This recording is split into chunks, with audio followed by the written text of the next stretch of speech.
señor José Vega Antonio, presidente de un partido político que existe desde el año 95, cuando fue fundado por el ex secretario general de Naciones Unidas, Javier Pérez de Cuéllar, que fue candidato presidencial en ese año 95 con los colores del partido que usted ahora preside contra Alberto Fujimori. Después de eso, ustedes postularon en el año 2000 al ingeniero Máximo San Román, que es ahora consejero presidencial, y en el año 2006 ofrecieron su partido, en lo que se llama un vientre de alquiler, si me permite la expresión, a Ollanta Humala, que no fue elegido ese año, el año 6. Sigue siendo presidente de ese partido, está buscando candidatos para las municipales y regionales del próximo año, y sobre todo ha vivido todos los años de Fujimori y lo que vino después. Por eso es que queremos conocer su opinión como un veterano de las acciones políticas y de las coaliciones políticas. ¿Qué opinión le merece el indulto y las gracias presidenciales que se han concedido? Pero antes de empezar, te quería preguntar, ¿no se siente incómodo de tener un partido que todo el mundo piensa que es un vientre alquiler? Que le digan un condottieri, usted sabe lo que era un condottieri, en la Italia le decían los condottieri, los hombres que tenían estas especies de marcas. ¿Que se siente un condottieri? No, para nada. Unión por el Perú, en el periodo 2006, hicimos un acuerdo político porque el señor Ollanta Humala, su partido no se escribió. Y las fuerzas políticas, en ese momento hicimos un acuerdo programático político, él fue el mensajero de un proyecto. Pero fue un matrimonio de conveniencia, ustedes necesitaban candidatos, bueno, y necesitaban en la partido. tarea política hay acuerdos, podría sonar a conveniencia, pero había un entendimiento programático político, o sea, no era un tema de hacer un negocio. ¿Pero usted era chavista?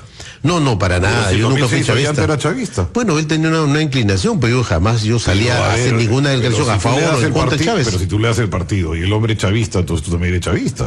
No, pero ese es subjetivo, pues, porque yo podría respetar, yo respeto la posición, la decisión que tenga acá por optar por una posición ideológica o por una propuesta de defensa de un gobierno, pero yo para nada tengo que defender a un gobierno que yo respeto, es libre y soberano, ese gobierno de actuar. Usted se está aliando, le está dando el vehículo para que sea candidato presidencial y el hombre era chavista, usted tendría que tener una simpatía, entonces queda peor aún usted, entonces no tiene ideología. Mi ideología no está en función de tener simpatía o tener antipatía a un gobierno, que es respetable, cada pueblo decide su destino y decide quién es su mandatario. Eso no le discuto yo lo que le digo, a ver si nos entendemos, lo que yo le digo es que si el candidato era chavista, en ese momento Ollanta era chavista, ¿no? Como que estamos de día, era chavista, y usted le da el partido para que sea candidato, usted no era pues un hombre de derecha, ni aprista, ni nada por el estilo, tenía que haber simpatizado con el chavismo si está impulsando un chavista. Pero bueno, en ese momento nosotros no discutimos para armar una propuesta y un plan de gobierno, un programa, no discutimos las simpatías de qué gobierno, cuál era la simpatía de él, discutíamos el problema del país, la propuesta que representaba el país, cuál era la urgencia, la emergencia que vive el país políticamente en ese escenario. Bueno, él particularmente lo habrá sido. Lo concreto es que usted preside uno de los 27 partidos políticos que están reconocidos en el registro de organizaciones políticas de la OMPE. Y queremos por eso conocer su opinión sobre la circunstancia política que está viviendo en el Perú, en particular a partir del indulto y la gracia presidencial concedida al expresidente Alberto Fujimori. El tema de la gracia en sí es una facultad constitucional del presidente de la República. El momento, el hecho, cómo sucede, cómo se pacta bajo la mesa. El presidente estaba prácticamente en un proceso de vacancia inminente. Con un pie en la tumba y otro en un patín, ¿no? Exactamente, lo has afirmado como es exactamente. En tal sentido, pero sabíamos todos, la clase política sabíamos todos, que él estaba negociando con Kenji por el indulto y qué oportunidad, en estos momentos en la que él está con la soga al cuello, el presidente tuvo que pactar, porque tú votas en el Parlamento mirando el tablero, y los 10 votos del fujimorismo los salvó. Pero la clase política sabía, pero Cateriano dice que no sabía. No sea ingenuo. Eso candidato nadie le cree. Por favor. Corea nos ha jurado acá que no sabía. No. Eso sabía hace mucho tiempo, esa negociación. ¿Y usted cree que se han prestado tontos útiles ellos? Yo no sé, responderán a su conciencia y ante el país, porque la verdad todo el mundo sabía. Y más, Marisa Glave ha salido casi llorando diciendo que no sabía. Por favor, eso por ejemplo hace mal a la tarea política, porque uno tiene que ser honesto y decir las cosas como son. No puede decir que hoy día se sorprendieron, están cándidos, diciendo que han sido sorprendidos. Ellos negociaron políticamente. Lo que usted está diciendo, ¿usted cree de que ellos sabían? Todo el mundo sabía. Si filtraron inclusive el papel, por favor. Entonces, ¿cómo vas a querer ser ingenuo? En política no es casualidad. ¿Quién filtró? Bueno, eso no sabemos quién lo filtró, pero incluso salió a algunos medios. ¿Qué papel es? El tema de que ya había un avance de las juntas médicas. Las juntas médicas. Pero y no por lo demás, acuerdo. Y eso no significaba que pero había de los acuerdos todos conocíamos de cómo el presidente guardaba especial simpatía por Kenji, y él tenía un grupo de congresistas que en ese momento estaban prestos a darle la tableta de salvación y lo salvaron. No lo negó el Ministerio de Justicia, dijo no ha llegado. Exactamente. Pero no lo negó, eso fue en la mañana, ¿se acuerda? Por eso. Pero ¿usted cree que toda esta gente que está saliendo ahora decir que los agarraron de tontos, ellos actuaron conscientemente? Y yo estoy seguro que sí. Ellos tomaron una negociación política, ahí lo vemos a la señora Marisa Clave, señorita Marisa Clave, negociando con la Premier, hay algún entendimiento, y es por eso se salen del hemiciclo, porque esos votos eran decisivos. ¿Fue teatro? Para mí creo sí, la verdad que eso no es una conducta seria, responsable de un político. Un político no puede huir una responsabilidad. Tiene que asumirla. Señor Vega Antonio, entonces una opinión bastante marcada. Hay un vicio de origen en torno a este indulto y gracia. Según usted, fuera de este vicio de origen, ¿tiene fundamento legal el indulto y la gracia, o usted cree que viola nuestro marco normativo? Yo creo que ese terreno, de acuerdo a la opinión de los juristas, creo siendo una facultad plenamente, constitucionalmente, que es la gracia que concede el presidente, ese terreno no hay mayor discusión. La discusión es de cómo se da, cómo se origina este pacto. O sea, su crítica es política, no jurídica. Es política. Okay. O sea, no puedo decir que es jurídica, es política. Y además las circunstancias que se dan... Pero eso no invalida el indulto. No, para nada, no invalida. Por supuesto que podrán recurrir probablemente a tener que impugnar, apelar, pero que creo para mí el tema jurídico está establecido y basado sobre la ley. Además se cumplieron todas las etapas que era el tema de proceso, un debido proceso. Se ha cumplido, el Parlamento ha cumplido. El problema es que muchas bancadas, y no solo es que la bancada de la señora María Clave, sino también otras bancadas que también se dividieron, y ha habido hasta agresiones verbales en el Parlamento, producto de las traiciones entre ellos. Eso es grave para el país, porque se está decidiendo un hecho en la que el presidente, seriamente comprometido con una empresa que ha hecho la corrupción la más grande de la historia del país, que es un tema amoral, ¿no? Y debemos recuperar la credibilidad, la confianza, y los parlamentarios representados a defensa de fuerzas políticas no actuaron con una responsabilidad histórica que el país le señalaba. ¿Cómo hubiera actuado? A ver, usted ha sido votaba por la vacancia. ¿Usted hubiera votado por la vacancia? Claro, votaba por la vacancia. O sea, ¿usted no le hubiera interesado toda esta historia del golpe institucional? No, y que íbamos a ver por los fujimoristas. Ni ellos mismos se lo creen. ¿Usted cree que Marisa Clave no se cree? Ni ellos mismos se lo creen. ¿No? Claro. ¿Y Indira Wilca no se cree eso? Tampoco, por favor. O sea, pero el propio presidente de la República dijo eso, que más allá de su cabeza lo que estaba en juego son nuestras instituciones democráticas. No. La vacancia no generaba un vacío porque había un acto de sucesión, entraba el vicepresidente. Y eso pasó en muchos países del mundo. Por lo tanto, ese es un tema de una demagogia que sinceramente no es aceptable, y es pretender engañar a los ciudadanos, al pueblo, a la gente y sorprenderlos. Eso es totalmente absurdo. Poca gente habla tan claro como usted, la verdad. Bueno, ahora regresemos a como que también el doctor las claras, porque las cosas son claras para mí. Las cosas tan fuertes que regresando a su partido político, usted está dando lecciones sobre moral política al resto de los partidos. Veamos en su caso mismo, ¿qué ha hecho su partido este último año y medio? ¿Dónde están presentes? ¿Cuál es la actividad que tienen ustedes entre elección y elección? Bueno, los últimos meses hemos estado en un proceso de reorganización.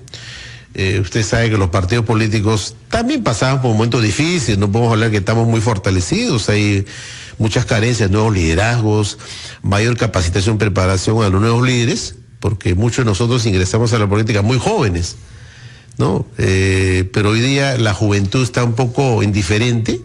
Necesitamos poder lograr atraer a la juventud, los partidos sean las instituciones que abran sus puertas. ¿Cómo se enfrenta el problema de fondos? Porque siempre los partidos te dicen... la verdad son las carencias... Comités, nos piden cosas, pero eso cuesta plata. La verdad que yo tengo que decirle que nosotros en diferentes comités a nivel nacional tenemos gente militante, activista, ¿no? Que busca su autofinanciamiento, pero obviamente las campañas que ahora vamos a ingresar, que son municipales, es verdad, sin recursos públicos, mucha gente no es posible, por más que puedan tener pues, de repente brillantes ideas, simpatía, adherencia, tienen que buscar de alguna manera cómo agenciarse sus campañas.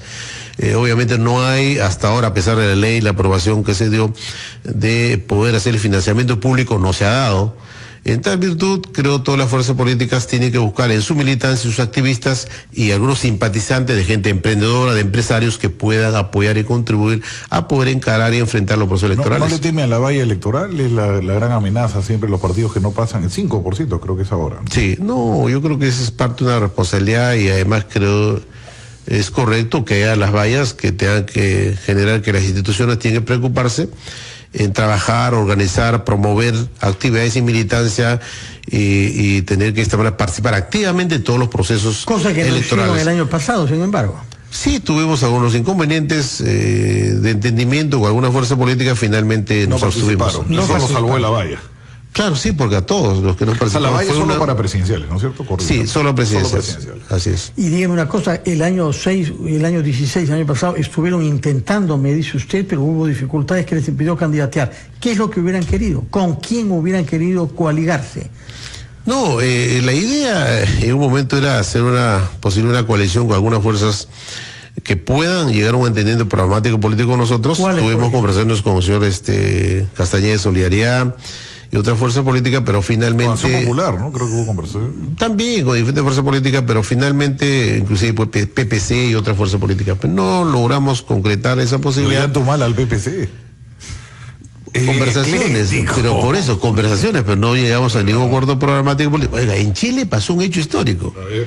en la que la fuerza política, para superar los momentos que pasaba la dictadura de Pinochet, todas las fuerzas políticas, progresistas, de izquierda, comunistas, lograron un gran acuerdo político, ¿Sabe programático quién- para salvar la ¿Sabe democracia. quién financió la campaña por el no? Piñera. Sorpréndase.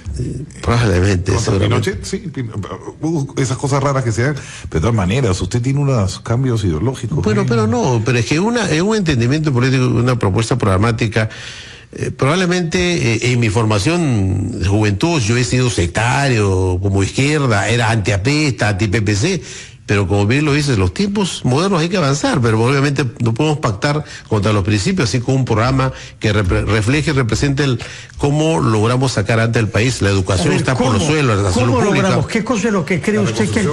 presidente Kuczynski puede hacer en los 3 años y medio que le quedan de mandato? ¿Qué es lo que debería hacer para resolver algunos problemas en algunos sectores básicos? Educación, seguridad ciudadana, reconstrucción en el norte, creación de empleo formal. Pero en estos momentos el presidente está muy debilitado. Está casi deslegitimado, le falta legitimidad para actuar. Estás viendo que ni sus propios ministros salen a defenderlo, ni sus propios parlamentarios, su bancada está que se fracciona, que renuncian. Entonces está muy debilitado.